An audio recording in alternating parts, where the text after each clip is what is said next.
back to my channel. As y'all may already know, I'm a big fan of sharks, and it's a great time to be a fan of sharks. First of all, it's Shark Week, finally. Granted, every week is Shark Week if you try hard enough. Also, this year is the Jaws 50th anniversary. And look, I know I've been a big fan of sharks for a very long time. I had never seen Jaws. That shocked a lot of my friends because clearly I love sharks. Actually, my love of sharks is what kept me from watching the film for such a long time because it made me angry. I know that there are a lot of shark behaviors in it that are not realistic. It caused a lot of harm to shark populations, and that made me really upset, so I just avoided it for a really long time, but I figured this year it was time. Now, here's the thing about Jaws. I did not know going into it that there was more than one Jaws movie. There's 4 of them. A lot of my friends and family who grew up with Jaws didn't know that there was more than 1, or more than 2 for that matter. 4 Jaws movies, each one with a rating a little bit worse than the last one. And so I figured what better way to kick off Shark Week than to watch all 4 of them, so you don't have to, or to help you determine if you should. Anyway, without further ado, here is my Jaws video essay.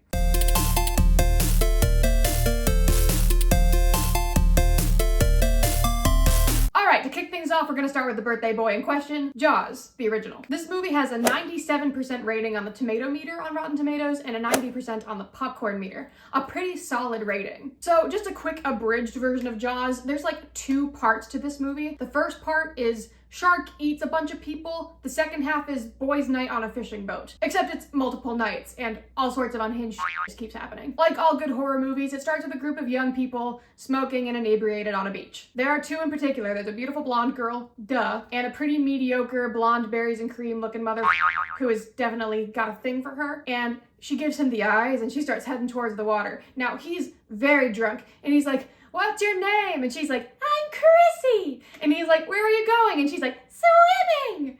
And like, I knew in that moment, Chrissy was dying first. And she did. And that brings us to our main character, Police Chief Martin Brody, who is like, "Yo, yeah, this looks like a girl died to a shark." And then he goes to the mayor and he's like, "Hey, mayor, there's a shark in the water. It killed a girl." And he's like, "Well, we can't close the beach. It's the 4th of July. We need the money from the tourists," or whatever the f. Anyway, the movie then progresses to the shark eating a kid. And then that's when they start to take it seriously and the mayor's like, "We will close the beach for 24 hours. And that's it. There's also another police guy who goes to the mayor's like, "Mayor, we must close down the beach. There's been a shark attack." And I think about that like once a day. "Listen, we had a shark attack at South Beach this morning, Mayor. Fatal. I've got to batten down the beach." Side note, everybody in this movie has an accent that is very hard to understand. I would recommend if you have any sort of processing disorder, watch with subtitles. And then they decide, yeah, you know what, we should probably try to catch this shark. They offer a huge reward for it. A bunch of people start trying to catch this shark. Then they bring in this guy, Matt Hooper, who's like a shark expert. We love Matt Hooper in this house. He is the OG shark girl. Yay, Matt Hooper. Someone manages to catch a shark and they think, yay, our nightmare is over. And they're like, what kind of shark is that? But what kind? What kind of shark? Tiger shark. A what? Who is this diva? We stand. Turns out that's not the shark because the bite radius is wrong and they cut the shark open and it's got a license plate inside of it from a different state. But at some point it transitions to the second half of the movie. Boys' night is when Chief Brody, Matt Hooper, and Captain Quint all get on Captain Quint's fishing boat together and they proceed to try to catch this 20-foot great white shark. And the shark is very elusive and outsmarts them multiple times to the point that you're almost starting to root for the shark to win because it just keeps escaping them. Just to make a long story very short, Matt Hooper gets down in a dive cage, Captain Quint gets eaten, and Martin Brody proceeds to kill the shark by blowing it up. I surprisingly did not know that's how Jaws ended. Now, there were a few things that did stand out to me from the first Jaws movie. Number 1, the story is very captivating and it is very fun to watch. Amity Island is made up, but it is on the East Coast and the movie was filmed in Martha's Vineyard, which also means that Jaws is a mass hole and that's just kind of funny. Another thing I noticed is that there were like 3 separate occasions where characters were crying and not a single one of those actors shed a tear. Like none of them. One of them was a grieving mother who lost her little tiny child to the shark. And she slaps Martin Brody across the face because she's like, "You knew there was a shark in the water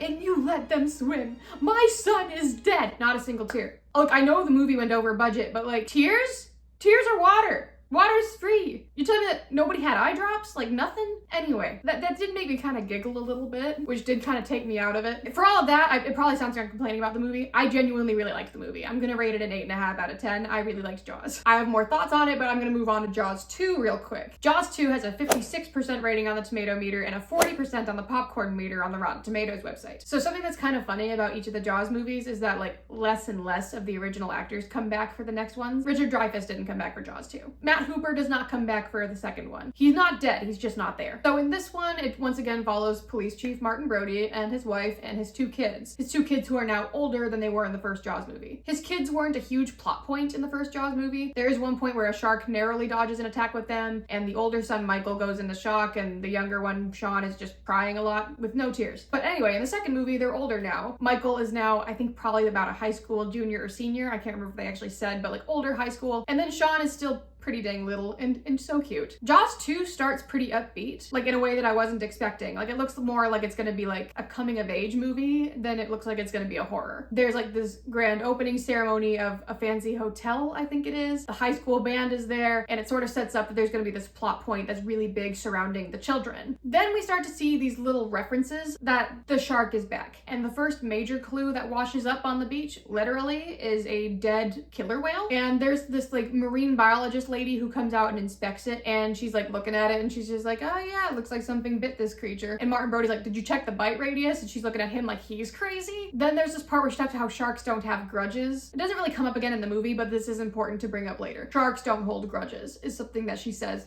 very clearly. Martin Brody's like, there's definitely a shark in these waters, and he tries to talk to the mayor again, and the mayor's like, nah. Cutaway to a girl on a speedboat and another girl like jet skiing behind her. And then there's the famous dorsal fin cutting through the water, and it eats the jet skier, and then the woman on the speedboat looks back and she's like, well, she's gone. Then the shark starts attacking the boat. The woman shoots it with a flare gun, and then the boat blows up, but the shark doesn't. In a shocking turn of events, they don't blow up the shark. The shark blows up the lady blows up the lady. Anyway, a lady explodes, a boat explodes, and people are like, whoa, that boat just exploded, and nobody sees the damn shark. Just like the first movie, Martin Brody goes up to the mayor and he's just like, hey, yo, mayor, I think there's a shark in the water. And the mayor's like, hey, yo, Martin, we need to make money this summer. The mayor literally could not care less about the people. He literally couldn't care less. He wants to keep that damn beach open. Martin's like, all right then. And he sits in an observation tower to like look out for sharks, and he thinks he sees a shark, and then he's like, everybody get out of the water. And he goes out there with like a gun. He tries to shoot it, and it's like just a big blue fish, and then everybody at the beach is mad at him. And then he loses his job as the police chief. But that doesn't really stop him, because he's stopped a shark before. And for some reason, he's the only person on Amity Island who seems to remember the shark incident from the year before. Probably because he blew it up. But like, even his own kids are just like, we're gonna go sailing. They're like, haha, yeah, whatever, dad. There's like a whole teen romance thing that's like kind of taken over, and they're like, well, if you're not scared, go in the water. Me is at the lighthouse. They love the lighthouse. They can't stop going to the lighthouse. Anyway, Michael and Sean end up sneaking out one morning to go to the lighthouse, and they want to go sailing on the boats with all the cool kids. The parents don't know. They don't see it. The sharks start going after the teenagers, starts going after their sailboats, starts just traumatizing a bunch of young people. Martin Brody, who's no longer a police chief, goes to investigate it, ends up commandeering a police boat and rescuing his kids and all these other kids from the shark. This time he electrocuted the shark. He didn't blow it up, but he does save most of the teenagers and his kids. Kids come out unscathed. Some takeaways from this film: the music was beautiful. Every time the teenagers went sailing, there was this music behind them that just sounded like absolute freedom. It was stunning. Also, the characters spoke clearer in Jaws 2, so I could understand what they were saying. So I got really invested in the plot. There were a lot more shark attacks in the second one. All very unrealistic, mind you, but it was fun. It was a stressful movie, but it was fun. I actually think I liked Jaws 2 more than I liked the first Jaws, and I don't know if that's just because I could understand it and get invested, but I loved Jaws 2. I'm giving Jaws 2 a 9 out of 10. Don't let the rating deter you. Loved it. And then we move on to Jaws 3, and this is where things start to take a turn. This movie has a 10% rating on the tomato meter and a 17% on the popcorn meter. This was one of those films where I should have listened to the rating, but I was already halfway through the franchise and I was like, well, I should probably watch it, right? So what I did not know going into it is that Jaws 3 is Jaws 3D. So there are some really weird effects in Jaws 3 that didn't click in my brain until much later that it was supposed to be 3D. Another important thing to note is that Roy Schneider, Martin Brody, did not come back for Jaws 3. I knew this one was gonna be scary because it took place at SeaWorld. SeaWorld, all my homies hate SeaWorld. Now, the main characters of this one are Michael and Sean, who are both adults now, and they both have girlfriends that work at the SeaWorld. Michael's girlfriend is like a marine biologist or some sort of shark scientist. She's a doctor. And then Sean's girlfriend is one of the water skiing performers. The movie starts with watching the water skiers practice, all of which narrowly dodging the very famous dorsal fin out of the water. That's not even when the first shark attack happens. In fact, it takes a long time for the first shark attack to happen. When the movie starts, it's like preview week of the SeaWorld, if that's what they call it with theme park, I think they call it preview week, right? When the park's not like open to the public, but it's open to like a select few. They're all doing like their last minute fixes and training and whatever, what have you. At some point, one of the employees has to fix this underwater gate, and he goes under the water. He comes face to face with the shark. We don't see the attack happen. We just see this like flash of red, and then there's this like close up on this arm. This was the first moment it should have clicked for me that this movie is supposed to be 3D, because this arm floats in front of the screen for way too long and has a very thick outline around it. I just thought they didn't have the budget, which then we end up seeing the rest of this dude's dead body later, and I feel like that's where all the budget went, because that shit was gruesome. Also didn't even really eat him, it just destroyed him. Now I have to pull up my notes for this next part. They end up finding a baby shark. Michael's girlfriend is like, hey, we should sedate it and we should have it on display here at SeaWorld. I don't want to kill it. I think it'd be really cool to be the only aquarium that has a great white shark. And then the guy who owns the SeaWorld is like, that's a fabulous idea. Now here's why that's not a fabulous idea. Great white sharks are generally not kept in captivity because they have a lot of sensitivities and very specific needs that are very, very hard to meet in an artificial environment like an aquarium. They constantly need to swim in order to breathe, so the open ocean is really the best environment for them. And great white sharks have a very high mortality rate in captivity due to stress, difficulty adapting to this environment, and injuries from bumping into the aquarium walls, because again, they need to constantly be swimming in order to breathe. So needless to say, this baby shark in the movie dies. That actually really upset me. I did not enjoy that part of the movie at all. I know it wasn't a real shark. I didn't enjoy the concept. So even with the baby shark dead, the attacks keep happening. And why is that? Mama Shark is out for revenge. Honestly, I'm with Mama Shark in this one. So Mama Shark starts going on her rampage, bumping into aquarium walls, scaring people. A bunch of people are like, oh my God, there's a shark behind the glass, and freaking out like they've never been to an aquarium before. That's what you go to aquariums for. There be fish behind the glass. Have they not seen Shamu? It's a terrible movie. That being said, this SeaWorld has issues up the wazoo, because there's no universe in which this mama shark should have bumped into the aquarium tunnels and it should have started flooding immediately. Absolutely not. Like I said before, that would have done more harm to the shark than the aquarium walls. But they have to keep the SeaWorld open because money. It starts to get really frustrating at this point. The shark then goes on to very easily destroy SeaWorld and attempt to drown a bunch of people and bite Sean's girlfriend and all this other bullshit, until finally there's this like observation room where they have like cameras on all of the exhibits, and there's like this glass where they can see the water, and they're all in this underwater observation tank, and the sharks in slow motion start swimming towards the tank. This is the moment I realized it was 3D.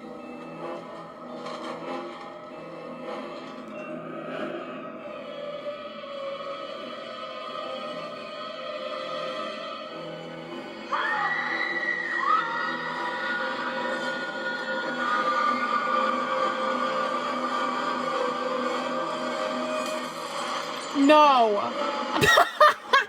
No. Absolutely not. The shark should not have destroyed SeaWorld that easily. That's not even the only dangerous creature at SeaWorld. I repeat, have they not met Shamu? I'm getting fired up. I forgot to mention there's this like pompous British photographer guy, and he just had explosives on him the whole time. They're like, no, we're not blowing up the sharks. And in that moment, they're like, well, f it. We're gonna blow up the shark. And they blow up the shark and the movie fucking ends. Jaws 3D fucking sucks. 0 out of 10. It was almost kind of fun, and then I just got frustrated. This movie is simply annoying. It did not need to be made. And then that brings us to Jaws the Revenge. Now, Jaws the Revenge has a 15% on the popcorn meter and a very, very generous 2% on the tomato meter, because this movie is ass, okay? It's complete and total ass. This one was labeled as a mystery thriller, and the only mystery is, why did they feel the need to make a 4th Jaws movie? The first 2 were enough. It's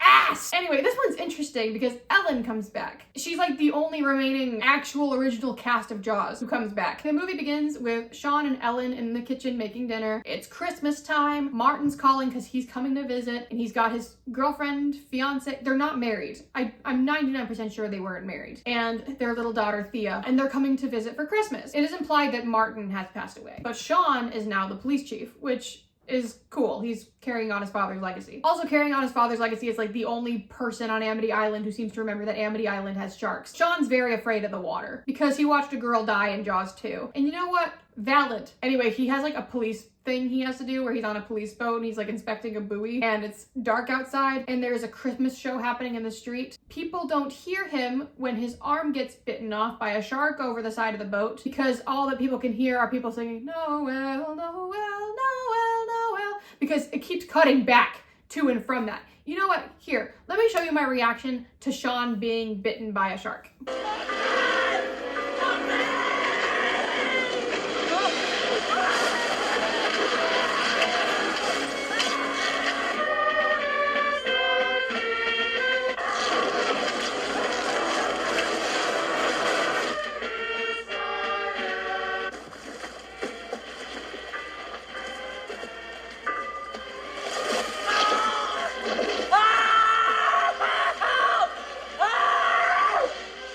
He's still alive? Oh. Oh.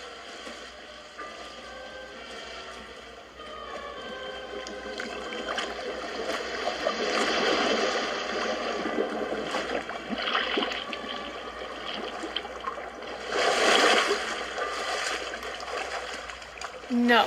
It was the most long, drawn-out death sequence. I can't stress enough, there are parts of that where he could have made it. He could have made it. The shark bites his arm and then goes back in the water, and then he goes to the back of the boat, and then he comes back to the front of the boat, and the shark finishes him off. What? Sean, have you learned nothing? Have you learned nothing, Sean? It is known that sharks live on Amity Island and attack people because for some reason they have a taste for human flesh.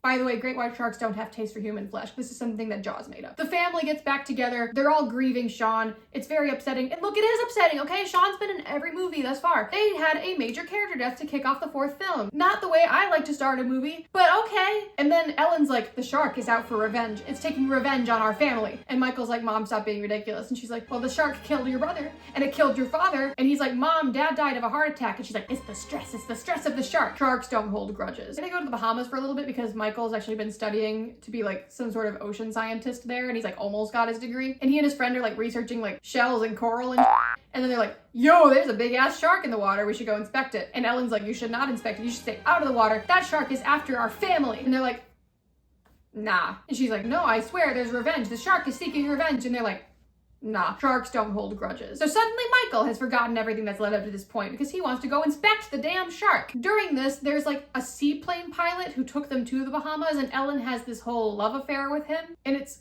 wildly uninteresting. And then Michael and his girlfriend also have a very uninteresting romance. And the fact that they have a daughter is purely just a plot point to drive more fear into the film that doesn't fully work. Anyway, she's an artist and she has this art piece that was commissioned. There's the unveiling going on and Thea's like, Mom, can I go on that boat with my friends? And she's like, sure thing, honey, and lets her go out on the boat. And Ellen is like clenching her butt cheeks because she doesn't want any of her family in the water, but nobody's listening to her. Sure enough, the shark attacks that boat, eats the girl right behind Thea. Thea comes back wearing a life jacket covered in blood, and she's fine, she's just in shock. And then Michael's like, yeah, there's like a dangerous shark in the water. Like, you knew and you didn't tell us. And once again, we're back to a Jaws movie where people cry and there's no tears shed. I forgot to mention in Jaws 2, they did cry a lot with tears. For some reason in Jaws and The Revenge, they're allergic to crying. Anyway, Ellen decides to take things into her own hands towards the end of the movie, and she gets on a boat. And it was kind of unclear if she was going after the shark to kill it or to get eaten. I truly don't know what her motive was, but for somebody who was telling her whole family, don't go in the water, kind of ballsy of her to get in the water. The shark ends up somehow taking down the seaplane in the process. I can't remember if it killed her boyfriend or not. I don't think it did. But then Michael's like science partner dude, in one frame is safe and then in the next frame is falling off the boat directly into the shark's mouth. It's the most frustrating thing in the world. And then I just started to get like so angry that I kind of blacked out. And the movie ends with Ellen driving the pointy part at the front of the boat. I don't know anything about boats. But like, you know how pirate ships, they have that like sharp bit in the front? Is that the bow? I don't know. I don't know anything about boats. She drives that into the shark and it explodes. And I don't recall there being explosives, but like I also like this movie was so unmemorable that I don't remember if there were explosives used. But here's the crazy part. Everybody survived except for Sean. Everybody survived the shark explosion. Ellen's fine, Michael's fine. Michael's coworker that fell into the shark's mouth lives. And that's the film. Negative 100 out of 10. This movie is a waste of your precious time. Life is short. If you're gonna do the Jaws marathon, don't. Just don't. Just don't. That's the Jaws franchise. Now let's talk about actual great white sharks. It is worth noting that great white sharks do have the highest percentage of unprovoked shark attacks. However, great white sharks do not view humans as a food source. Most of the attacks are due to mistaken identity, so they think that humans are seals or turtles or another food source, or curiosity. If they're curious about something, they can't just pick it up and look at it. They stick it in their mouths. Unfortunately, when they do bite something, they have rows upon rows of teeth, roughly 300 teeth. But also, here's a statistic to put your mind at ease. More people die due to vending machine related accidents per year than they do to shark attacks. The yearly risk of death from a vending machine accident is roughly 1 in 112 million people, whereas the risk of death from a shark attack is 1 in 250 million. Cows also cause more deaths in the United States than sharks do per year. The shark attacks tend to be more sensationalized versus cow attacks, but there's like roughly 5 shark-related fatalities per year, whereas with cows, due to farming accidents or whatever, there are like 20 to 22 deaths per year in the United States from cows. So you're more likely to die from a vending machine or a cow than you are to a shark. Also, one of the big plot points of Jaws were the dorsal fins knifing out of the water. Great white sharks typically do not swim with their dorsal fins out of the water. Unlike with dolphins, which breach out of the water to breathe, sharks live underwater, completely underwater. As I mentioned earlier, great whites have to swim to breathe, and they tend to stay in the middle to low area of the water. Generally, if you're going to see a shark's dorsal fin out of the water, they are either in shallow water or they're investigating something. That being said, for the sake of horror movies, it's a lot cheaper and easier to create one really realistic fin than it is to create a whole shark. As it's been mentioned by Steven Spielberg, Bruce the shark, the animatronic puppet shark situation that they had on the set, rarely cooperated. Known diva. Honestly, iconic behavior. Now, here's a fun fact about Bruce, is that this shark was mentioned in movies 1, 2, and 4 to be a 20-foot great white shark male. I don't know the exact quotes, but they would refer to the shark as a he. So the thing is that male great white sharks are only 11 to 14 feet in length, whereas the female great white sharks tend to be larger and have been spotted to be up to 21 feet in length. Also, looking at great white shark anatomy, male great white sharks have these paired appendages near their pelvic fins called claspers, and it's down near their cloaca. Claspers are what are inserted into the female shark's cloaca in order to produce baby sharks. Aside from size, claspers are how you identify a male versus a female shark. Bruce has no claspers. Bruce is a female shark. So in Jaws 1, 2, and 4, they're misgendering her. Now, some other things regarding Amity Island. When you go to the beach, there's usually like a sign outside or a flag system that tells you if there's any sort of dangers in the water, whether it's the size of the waves or if there's critters living in there. Now, the thing is that clearly Amity Island is known for being a beach town, and clearly they know that there are creatures in the water. I'm not saying the people of Amity Island shouldn't have been playing in the water. I did think it was smart when they closed down the beach because, again, this shark seems to have a taste for human flesh. Not accurate, but let's just say theoretically these sharks do have a taste for human flesh. There would typically be a sign out front saying swim at your own risk. And also, it's not like this is a new concept just because this is like a New England beach, okay? There have been shark attacks in New York before. They're relatively rare, but it's happened. And again, Amity Island is supposed to be like a made up New England town. It was filmed in Martha's Vineyard. This is the East Coast we're talking about. Shark attacks can happen on the East Coast. They should have signage. Also, while the shark was definitely a problem in the Jaws movies, I don't even think that she was the main villain of the story. We have to take into account that during this movie, the mayor did not close down the beach, and the guy who owned SeaWorld didn't close down the park because they are making money off of the tourism. In conclusion, the actual enemies of the Jaws franchise are corrupted government, capitalism, and a distinct lack of common sense. This has been my Jaws video essay. Thank you so much for watching. Happy Shark Week. Swim at your own risk. Until next time. Bye.